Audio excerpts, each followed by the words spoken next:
obligación de cumplimiento, no solamente es un cumplimiento más.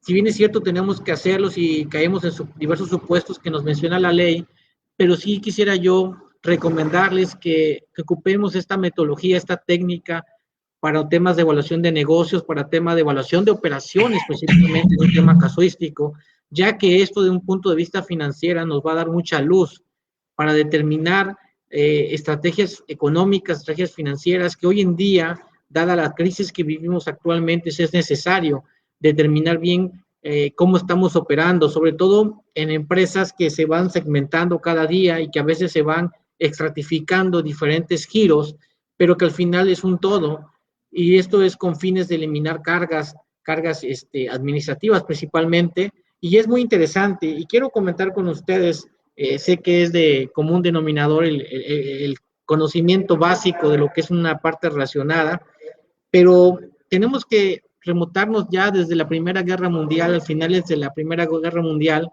se dieron cuenta muchos países que ya no estaban solamente produciendo localmente, sino que debido a la necesidad tan grande que había de generar recursos después de esta crisis económica derivada de una guerra, esa post-crisis, era necesaria una recuperación en los países, sobre todo europeos, que participaron en la Primera Guerra Mundial. Vemos que ellos observan que empieza a haber operaciones de empresas hermanas hacia diferentes países, y entonces ven que están desviando parte de sus utilidades a otros países donde en apariencia hay un régimen fiscal preferencial o una base o una tasa impositiva menor al país donde tributan. Entonces empieza esta globalización después de la Primera Guerra Mundial. Hoy actualmente vemos un boom de globalización y vemos que las operaciones internacionales entre diversas compañías empiezan a crecer, y esto se empieza a complicar porque se dan cuenta las autoridades fiscales que no pueden controlarlo.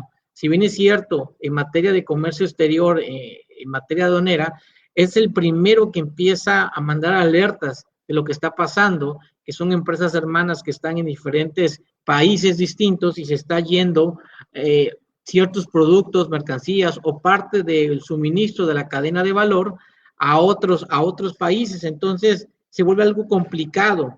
¿Por qué? Porque es difícil identificarlo. Entonces es ahí cuando empieza a surgir el tema de precios de transferencia, y debemos de quitarnos este velo legal que desde un principio sí, si bien es cierto, fue destinado para empresas multinacionales, para empresas internacionales que operaban intragroup de manera global.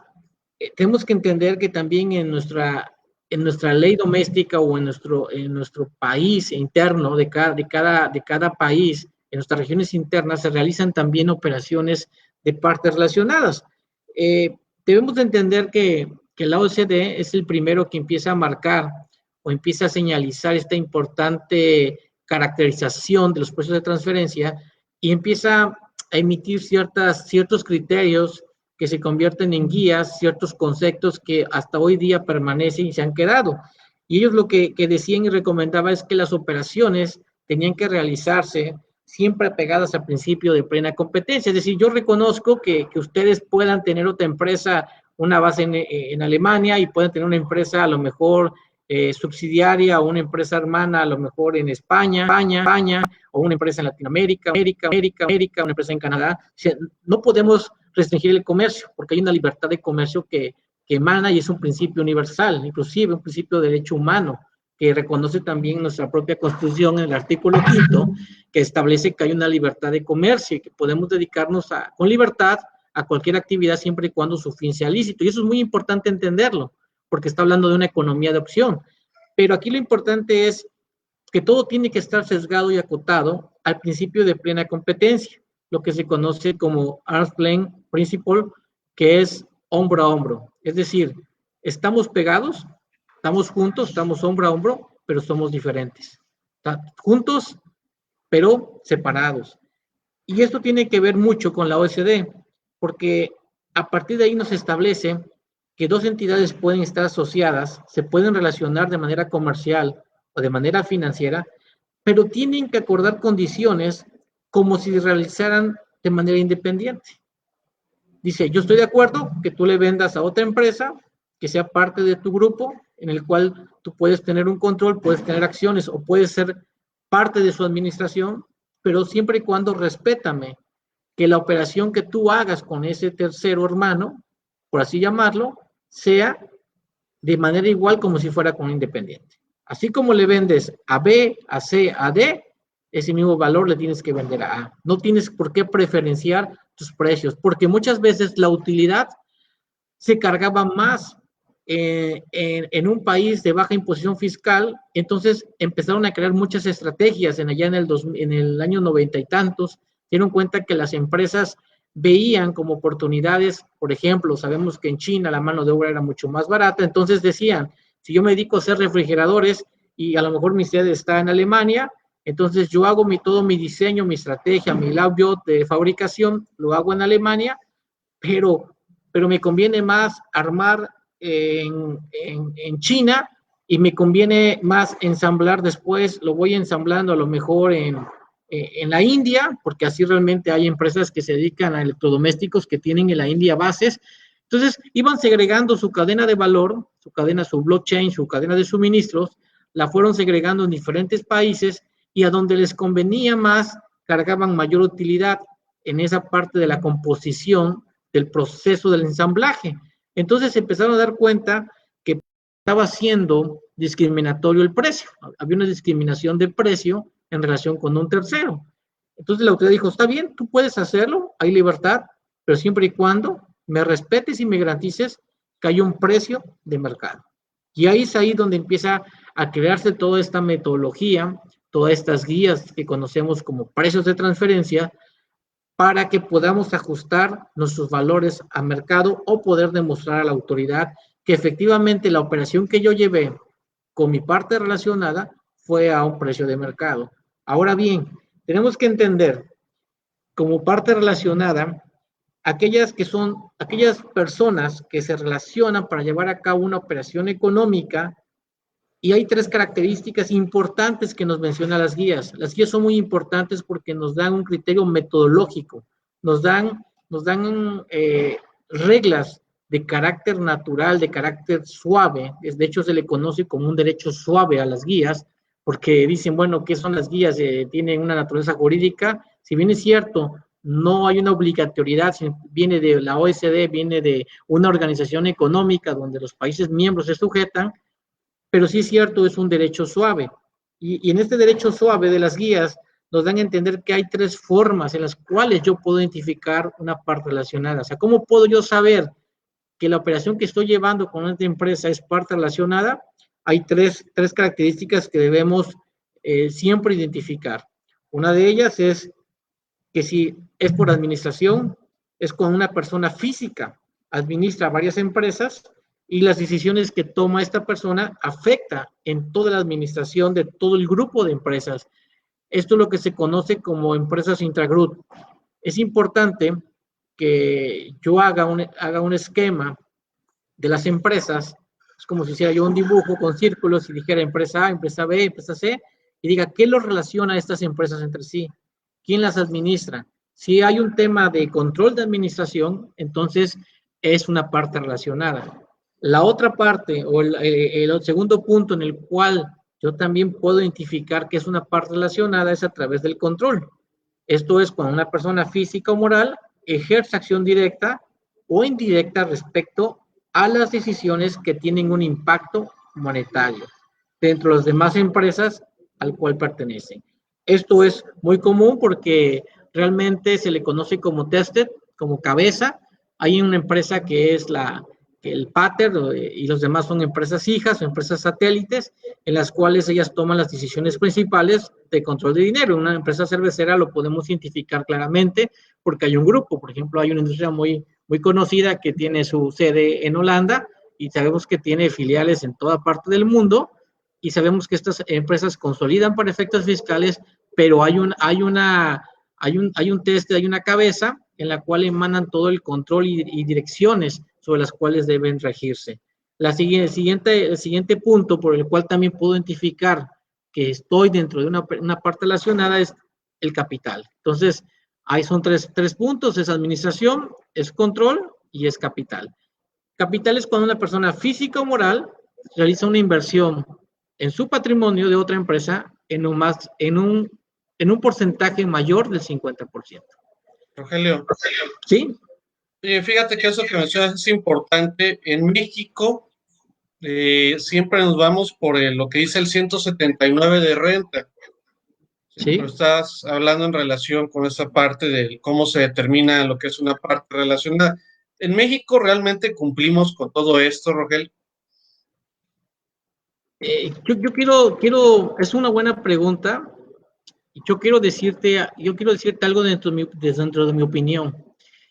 Nosotros hemos, hemos perdido el valor, como dije al principio, hemos denotado más las cosas de incumplimiento fiscal que incumplimiento financiero, cuando la base de cualquier empresa es financiera. De mi punto de vista, no cumplimos a cabalidad, no cumplimos con la aplicación correcta de lo que es un precio de transferencia. Realmente tendríamos que crear un mayor compromiso y que pudiese convertirse en esto no solamente como algo teórico, sino como algo que nos lleve no solamente a cumplir, o sea, debemos de aterrizarlo más y creo que no importa el tamaño de empresa, hoy actualmente ya se está segregando mucho este tema, creo que hoy también inclusive se ha abaratado mucho los costos de elaboración de precios de transferencia, creo yo que todas las empresas se segregan. Quiero partir de esto. Las empresas, en virtud de sus operaciones, ya hoy son empresas multifuncionales, es decir, buscan diferentes ingresos, se segmentan sus ingresos. Hay empresas que dicen, yo me dedico a vender, por ejemplo, a hacer cartón, pero hay productos de desecho y en ese producto de desecho a lo mejor yo encuentro una función, un valor para hacer otro producto. Pero muchas veces ya no acaparo todo en una empresa, sino lo que hago es que divido mis operaciones porque así las puedo vigilar mejor, porque así las puedo administrar mejor. Pero hoy en día la tendencia mundial que estamos viviendo es que aún las empresas chicas se están segregando en diferentes empresas hijas. Entonces, no estamos cumpliendo a cabalidad, no lo estamos cumpliendo, Raúl.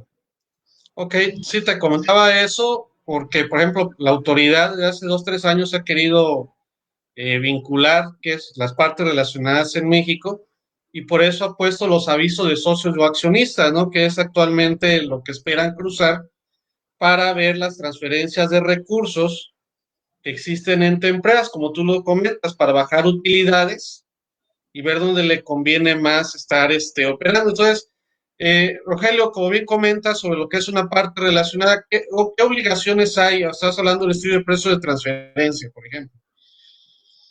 Ok, una vez que yo identifico que hay operaciones intragroup, operaciones intercompañías, de acuerdo a lo que me marca la ley, yo existe una obligación. Y aquí es interesante tu pregunta, porque muchas veces, y me ha tocado en lo personal por el tema económico de elaboración de estudios de precios, es que cuando se identifica que hay una parte relacionada, pensamos que solamente la tester, la empresa tester, es la que está obligada a llevar el estudio de precios de transferencia. Pero resulta que la empresa receptora también está obligada. O sea, es lo que se conoce como una operación espejo. Y muchas veces cuando tú le preguntas a la empresa, oye, el estudio lo quieres para dos empresas, ¿sabes qué te preguntan? ¿Sabes qué te contestan? Dicen, no, dice, solamente para la empresa principal porque es la que tiene la obligatoriedad o debe cumplir. Oye, mi recomendación es que la otra empresa debe replicar el estudio. O sea, así bien es cierto, la que recibe el ingreso tiene la obligación de hacer su estudio de precios, pero también la que tiene la deducción, porque las dos tienen que demostrar que fueron a precios de mercado. Y curiosamente no lo hacen. Entonces, ¿cuál es la obligación? La obligación derivada de esta relación de negocios, como comentamos, de esa segmentación de operaciones, que se crean empresas independientes, pero que son empresas controladas, se establece una carga administrativa. Y es importante establecer que la carga administrativa es pesada, pero es necesaria llevar a cabo un estudio de precios de transferencias en términos de la ley para verificar Ese que estudio, realmente, sí, ese estudio a precio de transferencia, ¿cómo se basa? ¿Cómo se lleva a cabo ese estudio?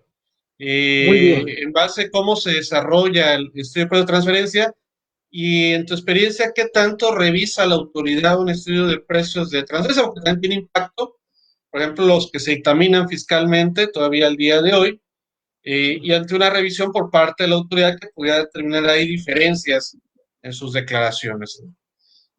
Muy bien. Como parte de la obligación es hacer hacer un estudio de precios de transferencia y tenemos que partir que la legislación a partir del año, creo, 2097 ya estableció con rigor establecer precios de transferencia, pero en el año 2002 ya se establece o se ve con mayor claridad, porque al principio era como que esto no es aplicable, esto es únicamente para empresas muy grandotas, como dicen, para empresas internacionales de mucho volumen, y así se tomó al principio el precio de transferencia. De hecho, tú sabes que la Administración General de Autoridad Fiscal tienen un departamento especial de precios de transferencias que está revisando en área central. O sea, esto es un tema descentralizado porque pues eran solamente las empresas transnacionales, pero esto ya se ha ido aterrizando más a las empresas también domésticas. Y quiero partir de algo. Antes, tú decías algo. ¿Qué tiene que ver un estudio de precios de transferencia? Primero que nada, se tiene que realizar por un especialista en la materia. Es decir, si bien es cierto, no hay una certificación, si bien es cierto, no hay una licencia, pero tiene que ser un conocedor del tema. Y este no solamente puede ser un contador, como dije al principio de la plática, es un tema financiero, es un tema económico. Realmente a veces en despachos de estudios de precios de transferencias, cuando hay demasiada carga de trabajo, ya conviven un economista, un actuario, un contador, o inclusive lo puede hacer hasta un ingeniero, pero tiene que ser un especialista en la materia que conozca la metodología primeramente, las guías, y debe de conocer también parte de la legislación fiscal. ¿Qué es lo que va a hacer? Pues únicamente lo que va a hacer es demostrar que el monto de las operaciones de que fueron ingresos y que fueron deducciones se efectuaron de acuerdo a los precios de transferencias, a los precios como si se hubieran hecho como partes independientes. ¿Qué hace un estudio? Sí, sí se requiere una base de datos para hacer ese análisis, ¿no? No cualquiera puede llevar a cabo esa situación, ¿no, Rogelio? Sí, se establece, hay algo que quiero aclarar. Primero lo que se tiene que hacer es un análisis funcional, las guías lo establecen. Debo identificar primeramente las operaciones intercompañía y de ahí tengo que haber un análisis funcional que identificar cuáles son las funciones, cuáles son los activos y cuáles son los riesgos, ¿verdad?, que comparten en esa operación. Y cuando yo tengo identificada, la ley me dice que hay 6 métodos en las cuales, en base a las guías que establecen en la ley, que yo puedo aplicar, privilegiando primeramente el primer método de precio comparable no controlado. Es el que por excelencia debe de aplicarse. Y a falta de esto, dice, pues ya tienes que irte a los demás métodos que son en base a utilidades o en base a participación. Pero sí, hay que tener una base de datos. Cuando yo no puedo identificar la operación en base al primer método y me tengo que ir al último método, entonces yo sí debo de aplicar una base de datos que muchas veces son bases de datos que se compran, o si tú tienes ya mucha experiencia en esto o ya tienes años dedicado a esto, tú puedes crear tus propias bases de datos, o hay bases de datos públicas como la de INEGI, por ejemplo, hay bases de datos públicas que también nos sirven. Ok, entonces, sí existe la obligación, hay quienes no lo están cumpliendo, y la parte de la autoridad fiscal, hay una entidad revisora, pero pues son muy raros realmente estas situaciones que se dan en la práctica, y creo que se van a acrecentar en los siguientes meses, ¿no?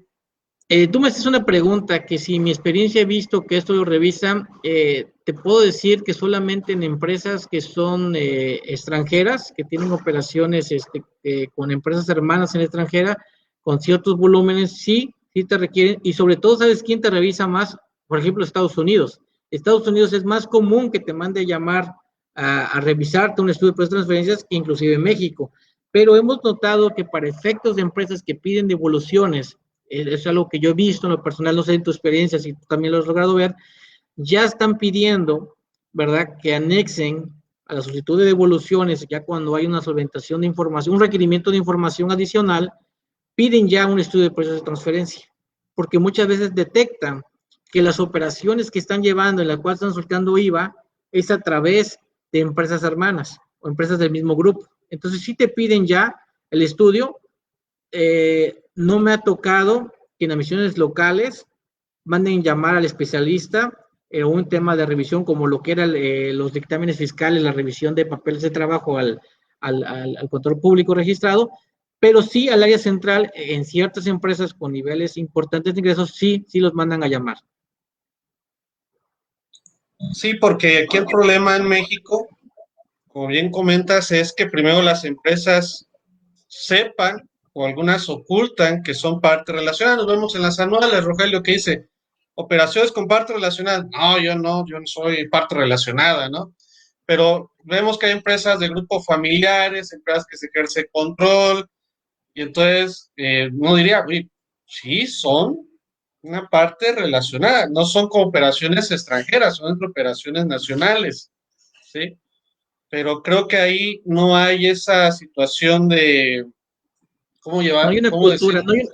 no hay una cultura fiscal y una cultura financiera de poder segmentar nuestros ingresos. De hecho, me ha tocado ver que cuando tú pides una balanza, ¿verdad? O pides un financiero, de hecho, la norma de información financiera me pide que yo identifique las operaciones con partes relacionadas. Entonces, tendría que verse con claridad, en el sentido de identificar claramente en un financiero cuánto fue el monto de operaciones y de hecho me dice la norma, ok, en notas de los estados financieros, tú dime, tú dime, tú dime qué operaciones tuviste y si recibes un precio de transferencias, ¿a qué llegaste? ¿Para qué?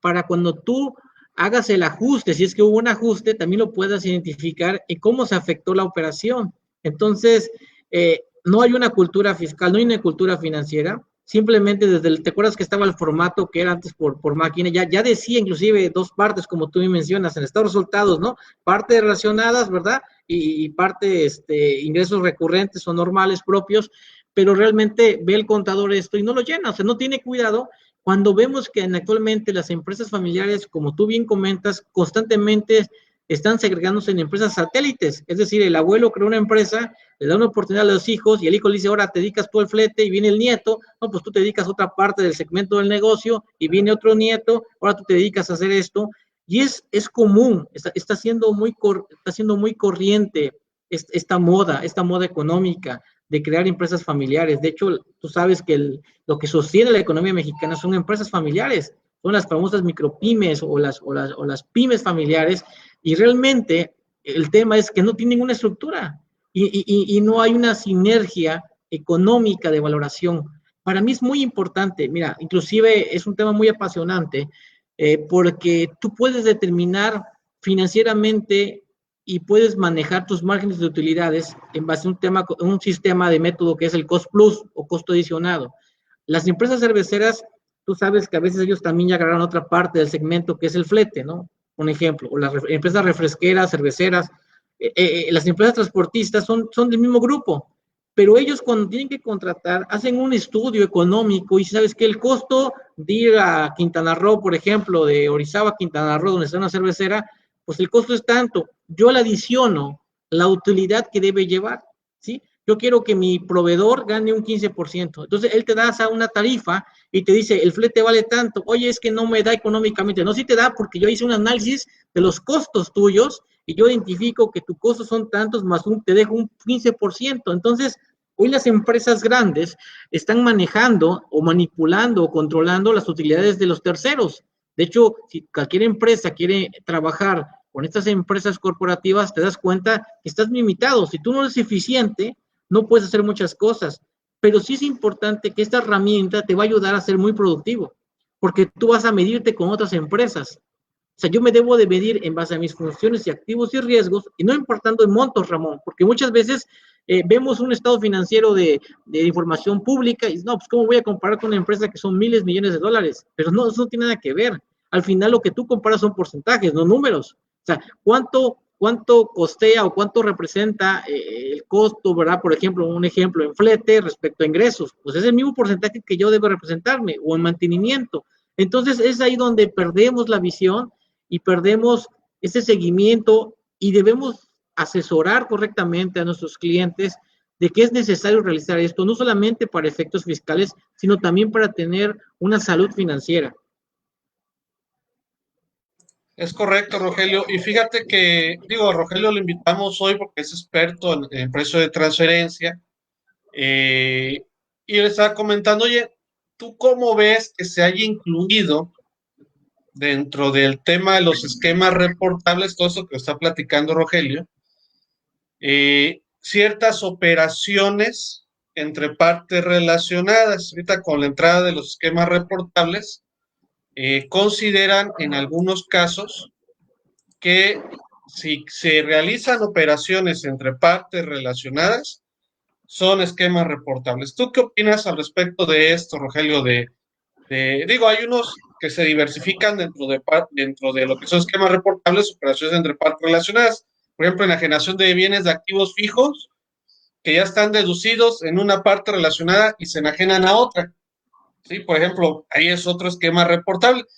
¿Por qué esa inclusión de incluir en esto los esquemas reportables las operaciones entre partes relacionadas, Rogelio? Mira, como siempre, muy atinadas tus preguntas de análisis. La falta de capacidad de las autoridades fiscales al no tener una visión 360, ¿qué es lo que hace? Se está llegando de información tercerizada. Es decir, así como el CPR se vuelve parte, se vuelve un brazo, una liga, ¿verdad? Una liga de la autoridad. Hoy quiere imponer, te doy mi punto de vista, hoy quiere imponer y quiere establecer una obligación también a aquellos especialistas que hacen procesos de transferencias, aquellos como tienen esa información más a detalle, que así debería de ser, que sabemos que por falta de tiempo muchas veces no se hace un estudio a un 100% de análisis, salvo que lleves ya muchos años con una misma empresa, pues eso es bueno no cambiar de especialista en materia de precios, porque debe conocer mucho bien a la empresa, debe conocerla bien cómo funciona, qué activos tiene, qué riesgos tienen, qué tipo de operaciones tienes, cada operación es distinta, de hecho, cabe recalcar que el estudio es por operación, no es un tema global, desmenuzas cada operación y hay contratos, y hay muchas cosas, pero volviendo a tu pregunta, yo quiero darte mi punto de vista, que al no tener esa capacidad, la autoridad administrativa, lo que está haciendo es querer imponer a un tercero a que se vuelva parte de él, que sea parte de él en poder reportar a aquellos que ellos no pueden ver. Pero yo te quiero decir algo que debemos resaltar, que el Código Fiscal está hablando en esa fracción que tú comentas del artículo, está hablando de que cualquier plan, proyecto, propuesta, asesoría, y habla de esos temas que tú dices, debemos reportarlo. En base a esto que está en la propia legislación, yo te diría que un asesor de precios de transferencia en el curso ordinario de su propia actividad no asesora. Al finalmente lo que él está haciendo es revisando documentación comprobatoria en base al 76 fracción novena y fracción decimosegunda. Por lo tanto, él no está sujeto, de mi punto de vista, a reportar un esquema reportable, ya que únicamente la propia documentación de precios de transferencia son hechos pasados y no constituye una elaboración de un esquema. Entonces, de mi punto de vista y en base a lo que está en las guías, yo no tendría por qué reportar como elaborador de un precio de transferencia. Si bien es cierto, establece los supuestos que tú dices, porque es algo que se da. Es algo que se da a la venta de activos fijos, las famosas reestructuras empresariales, menciona otro requisito también la ley, cuando enajenamos, ¿verdad?, bienes ya depreciados, en el cual no hubo, básicamente tiene que ver con bienes a títulos gratuitos, ¿no? En el cual dicen, no, pues no existe una utilidad, no hubo un precio, pero se lo dices a tu empresa, pues realmente eso repórtamelo. Mi punto de vista personal es, yo no tengo la obligación de reportar esto, porque mi información se basa en revisión de documentación comprobatoria de hechos pasados y no soy el que elabora una propuesta. Mira, dentro de los que se consideran de manera rápida, dice, se transmitan activos intangibles difíciles de valorar conforme a las guías de precio de transferencia, que es lo que estabas platicando, ¿no? El otro, reestructuraciones empresariales cuando no haya contraprestación de transferencias de activos, porque dice, oye, sí tiene que haber algo que le genere la utilidad, ¿no? El que tienen muchas dudas, la gente es, se transmita o se conceda el uso goce temporal de bienes y derechos sin contraprestación a cambio, o se presten servicios o se realicen funciones que no estén remuneradas. Esto es una renta sin costo entre partes relacionadas. Eso muchos lo tienen como duda dentro de esto de los esquemas. Ahorita nos comentas, ¿no? No existen comparables fiables, que es lo que estás tú platicando, y un régimen de protección unilateral. por parte del mismo guías de estudios de precio de transferencia. Esas son las que están considerando, digo, entre otras que están regadas dentro de las 14 fracciones, operaciones entre partes relacionadas. Rápidamente, Rogelio, si nos comentas y sobre todo el inciso C de esta fracción sexta del 199, el uso goce temporal sin contraprestación a cambio. ¿Tú cómo lo ves? ¿Cómo lo interpretas? Aquí tenemos que partir, como yo comentaba al principio, lo que es la sustancia. Como volvemos al mismo tema que fue de Bogue, que es el tema de sustancia económica. Si este bien que se está transmitiendo a título gratuito te está generando un ingreso, sería la primera pregunta.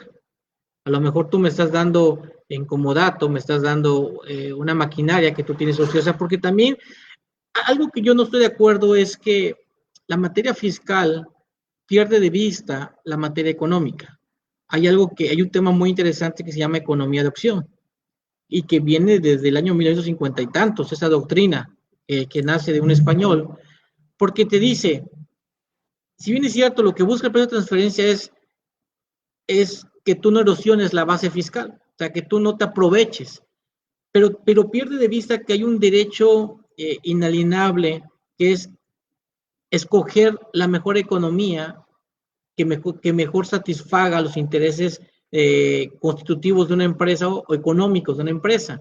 Entonces puede suceder que hay activos que se encuentran ociosos. Tú puedes tener un activo ocioso de un proyecto que te salió mal, pero resulta que a lo mejor yo soy una empresa que soy eficiente, una empresa que tengo esa capacidad de generar negocio, tengo una plataforma, y yo te digo, pues que préstame tu maquinaria, ¿no? Porque tal vez no tengo recursos para comprarlo, pero esa maquinaria a lo mejor me genera un ingreso. Entonces dice la autoridad, oye, es que te estás aprovechando, ¿verdad?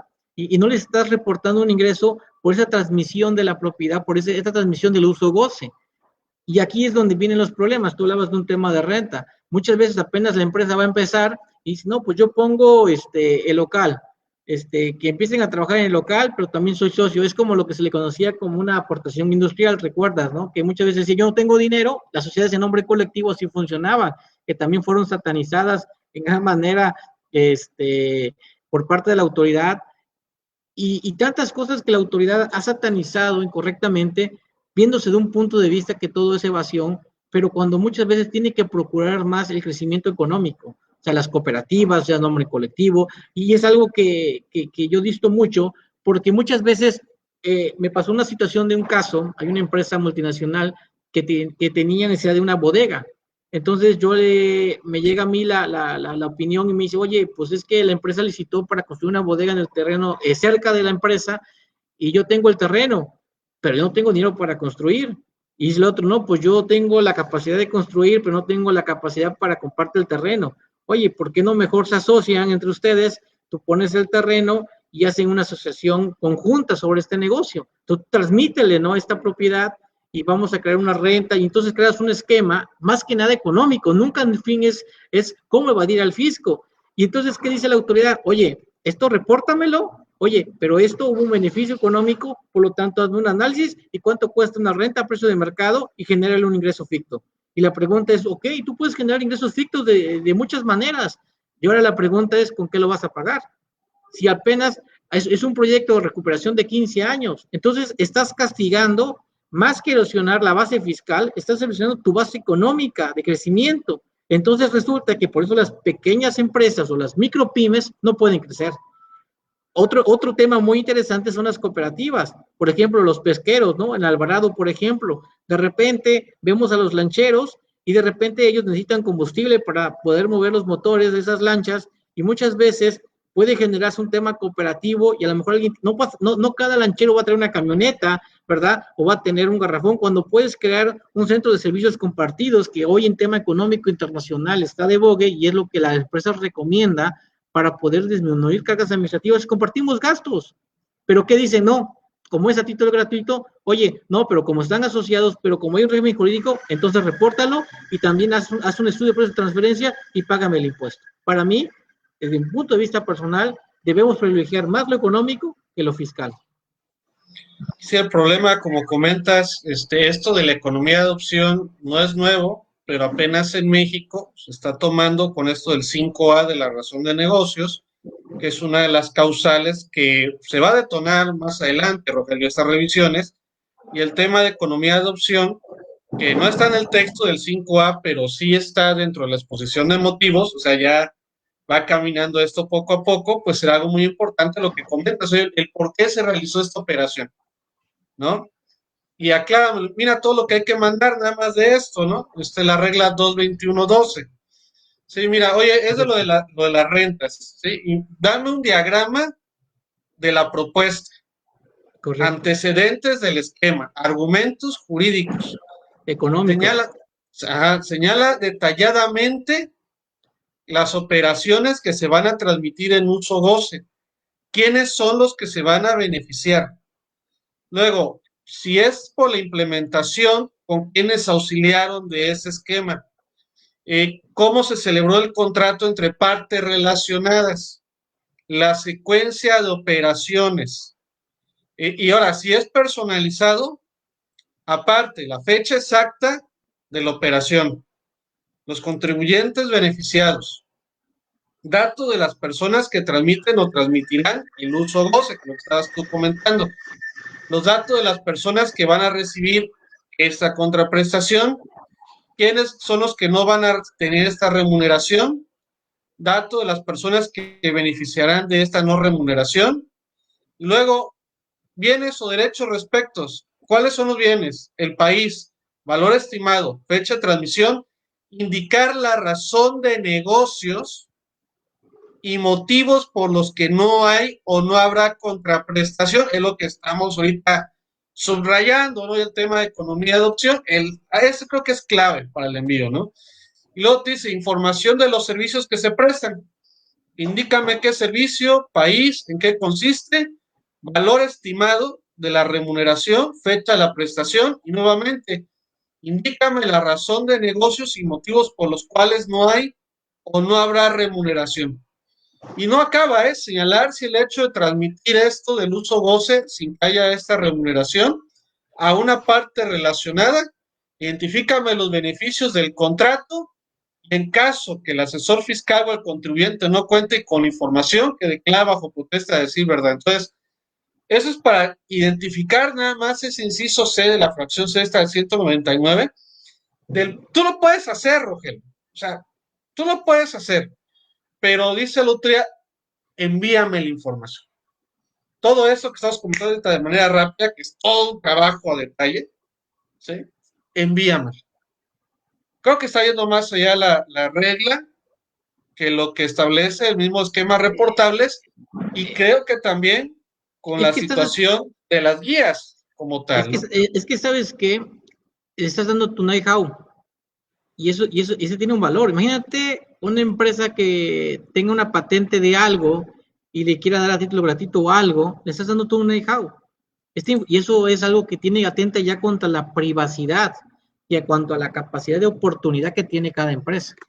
Para mí, coincido contigo, creo que está rebasando más allá de lo que tiene que ser o lo que establece nuestra propia construcción política. Creo yo que debemos trabajar más en ese tema. Yo coincido que debemos de saber cómo manejarlo, porque eso tiene mucho que ver ya con lo que viene, con las famosas BEPS que ya están hoy imponiendo muchas cosas, con las informativas, ¿sí? Y que hay que tener mucho cuidado, y sobre todo para los que tienen operaciones del extranjero, la multa de no presentar una informativa vale de 77,000 a 150 y tantos mil pesos.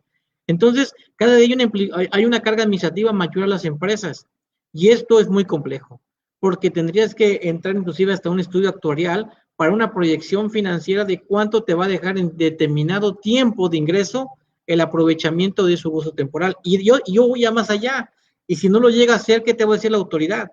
Oye, ya metiste gasto de mantenimiento y a lo mejor nada más fue para crear deducciones, ¿no? Y resulta que hay cuestiones económicas que así es. Me das prestada la maquinaria, pero la maquinaria no tuvo una corrida mecánica de hace 10 años, estuvo parada, le hago mi corrida mecánica y me costó echar a andar, no sé, 400,000 pesos. Oye, pero no funcionó, pero ya tuve una deducción. Y dice la autoridad, me está simulando, ¿no? Me está simulando porque al final hoy es todo simulación, hoy todo es ciencia ficción, pero creo que ninguna empresa, lo he dicho y es algo, un criterio propio, ningún empresario cuando va a crear una empresa dice mi objeto social principal va a ser cómo no pagar impuestos. Creo que nadie en su sano juicio lo dice, todo el mundo va generando valor del dinero, eso es lo que busca, y simplemente mi economía de acción es que yo me sitúo donde hay una ventaja económica para mí, siempre y cuando sea legal. A diferencia de que hicieron los españoles con el fraude de la ley, que viola el espíritu de la ley, pero ya se entran otros temas. Pero creo yo que sí debemos ser conscientes de esto y nosotros como contadores de un punto de vista financiero debemos cumplir ciertos requerimientos, pero también debemos sesgarlos, porque si no vamos a ir más allá donde la autoridad no puede ir. Esto es muy importante, Rogelio. Las revisiones que ya se están implementando y que todavía apenas se van a conocer, va en base a esto de razón de negocios, ¿sí? Como tú comentas, es un aspecto más financiero, entonces hay que documentar lo que estás tú ahorita comentando, el por qué se decidió hacer el empresario tal operación. Al día de hoy el empresario dice, lo piensa y lo ejecuta. Pero ahora la Correcto. autoridad dice, dame los elementos para demostrarme que esa deducción que tú obtuviste no fue con la finalidad nada más para pegarla a la base y no para algo que tú necesitas del negocio, ¿no? Entonces se vuelve algo más financiero, la prueba para la razón de negocios, y como tú comentas, se nos ha olvidado la parte financiera, ¿no? Por ejemplo, parte relacionada, vámonos al C13, ¿sí? Correcto. Desde ahí partimos, ¿no? Nos estamos Sí, enfocando a la parte obligatoria fiscal, pero hay también situaciones que tenemos que cumplir conforme marca la norma. Se distorsionan los estados financieros desde entrada, ¿no? Entonces ya para ir concluyendo, aterrizando, Rogelio, con esta plática que te agradecemos. Digo, el tema de partes relacionadas es muy amplio como tal, ¿no? Pero cierto. yo creo que la autoridad va a enfocarse todavía más. Hace 2 o 3 años la autoridad tenía previsto ir revisando que realmente había operaciones entre partes relacionadas e irlas ya jalando. Pero lo que decidió es actualízame el aviso de socios o accionistas y poco a poco han ido haciendo este amarre de quiénes operan con quién y obviamente buscando si son una parte relacionada para efectos ya de un mejor control. Pero esto creo que lo veremos más adelante, ¿no? Digo, ya aterrizando, Rogelio, eh, ¿cómo visualizas esta situación de estas operaciones entre partes relacionadas y su impacto, ya para lo que hemos estado platicando, de los esquemas reportables, Rogelio? Eh, Como hemos platicado, creo yo que hoy, y también está fuera de la capacidad también de cultura, de conocimiento de las pequeñas empresas, porque para mí me preocupa más el tema de las pymes y de las micropymes, porque es donde más, es la base mayor de contribuyentes está ahí. Y yo creo que uno de los que más contribuyen son las pymes. Y estas cargas administrativas, que al final es una carga administrativa que van a imponerse, eh, deben llegar ya a tener, antes de emprender cualquier negocio, deben de metodológicamente hacer su trazabilidad de operaciones e inclusive a generar los famosos business plan. ¿Por qué es esto? ¿Por qué los business plan? Porque ya tú dijiste algo muy cierto. El empresario nato, el empresario de bolsillo, lo que hace es tiene una idea y la ejecuta. Pero esto ya no va a ser viable con todas estas imposiciones de razones de negocio, de justificaciones económicas, más que nada una justificación económica, porque muchas veces, yo te pongo un ejemplo muy claro, resulta que tú eres una empresa que haces arroz y tú quieres ahorrarte el costo del flete y compras tu propio camión. Cuando quieres dar de alta Secretaría de Comunicaciones y Transportes, tú no puedes ir con tu empresa arrocera a pedir placas federales. ¿Por qué? Porque te dicen que el 90% de tu actividad tiene que ser transportista. Entonces, ¿qué haces? Te ves obligado a crear otra empresa sin una cultura fiscal, sin una orientación. Entonces, no justificaste por qué tienes que crear una empresa, ¿verdad? Para poder que el producto pueda llegar. Y entonces, de repente, la autoridad te va a decir, oye, estás haciendo algo incorrecto. Entonces, la importancia de precios de transferencia es algo que si bien es cierto, lo hacemos por cumplimiento, hoy lo tenemos que hacer por conocimiento y por una convicción económica. Y el tema de esquemas reportables es, vuelvo a insistir, la falta de capacidad administrativa de la autoridad de tener una visión 360 ante los actos posibles de fiscalización o hacia las posibles bases susceptibles, ¿verdad?, de ser grabadas. Yo me llego de elementos. Creo yo que toda nuestra información hoy es electrónica. Creo hoy que lo que tú acabas de decir, estas famosas compulsas internas, estos algoritmos que ya se suben en nuestra información, van a poderse cruzar de una manera en la cual vamos a llegar en unos años más allá con una tecnología ya 5G avanzada, a poder ya identificar la autoridad con los famosos FDI, va a poder vincular todo esto. Entonces, tenemos que ir preparando el camino, Ramón, tenemos que ir preparando el camino, tenemos que hacer conciencia, e inclusive ahí también entra un tema cooperativo económico, que las propias cámaras de comercio, que los propios colegios puedan ayudar a estas empresas pymes a que podamos a poder ayudar a personas con operaciones menores por el costo que representa un estudio de transferencias, pero sí orientarlos a tener una cultura financiera, una cultura de orden, una cultura de registro, una cultura de rastreabilidad, porque muchas veces los estados financieros perdieron valor. O sea, hoy un financiero solamente para empresas transnacionales tiene un valor, pero hoy para un micropyme no tiene valor, simplemente es pues algo más. Y le hemos perdido el valor a las cosas. Inclusive las universidades hoy ya no ofertan la carrera de contador. O sea, ¿por qué? Porque ciertamente hay una carrera que se llama ingeniería de ciencias de base de datos, ingeniería de ciencias de base de datos, que es interesante porque hoy todo apunta a esto, pero Ramón, la parte financiera no se puede perder. Mi punto de vista es hacer más conciencia a estos temas, poder enseñar más a los empresarios y poder ayudar a construir económicamente un país con bases razonables. A veces se paga de impuestos de más y a veces se paga de menos, pero muchas veces resulta que es de más por ignorancia. Gracias, estimado Rogelio. Él es, por ahorita, si no escucharon al inicio que se cortó, él es contador, licenciado en Derecho, está estudiando doctorado actualmente en la Universidad Panamericana junto a la Universidad de Salamanca. También Ciencias de lo Fiscal en el IA, está en la tesis, ya me va ganando, por cierto. Y especialista en peso de transferencia. Su correo para cualquier contacto, trabajo, es Rogelio Vivas Alcocer, así como su nombre, Rogelio Vivas Alcocer, @gmail.com. Especialista, pero otras veces digo, dedico otras cosas, ¿no? Pero yo, entre lo más destacado, el precio de transferencia, ¿no? Y sé que has estado muy ocupado y te agradecemos por el espacio, Rogelio. Sé que tienes que tomar un avión, así que tengas un buen viaje y te agradecemos por el espacio que has tenido con nosotros.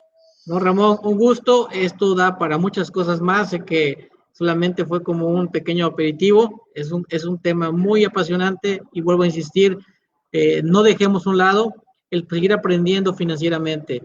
La base económica de un país es financiero, no es fiscal. Hagamos de esto y construyamos herramientas económicas, estrategias de negocio. Y si la mejor manera de no pagar impuestos es la reinversión. Y la reinversión implica generar un dinero multiplicador. Y creo yo que debemos de construir correctamente los canales de distribución del flujo de efectivo. Es muy interesante, gracias por este tiempo, gracias a todos los participantes. Muchas gracias, nos despedimos. Como cada 15 días, un tema de esquemas reportables. La siguiente sesión vamos a tener a Prodecom, no se lo pierdan. Y agradecemos Actualizándome por la barra y en nuestro programa el Yin Yang Fiscal. Espero que haya sido de su agrado y obviamente seguimos estudiando este tema de esquemas que todavía sigue dando mucho de qué hablar. Muchas gracias nuevamente, Rogelio, gracias a Miguel, a los moderadores y a todos ustedes por su espacio. Muchísimas gracias. Gracias, saludos. Adiós, Rogelio, buen viaje. Gracias. Adiós, adiós.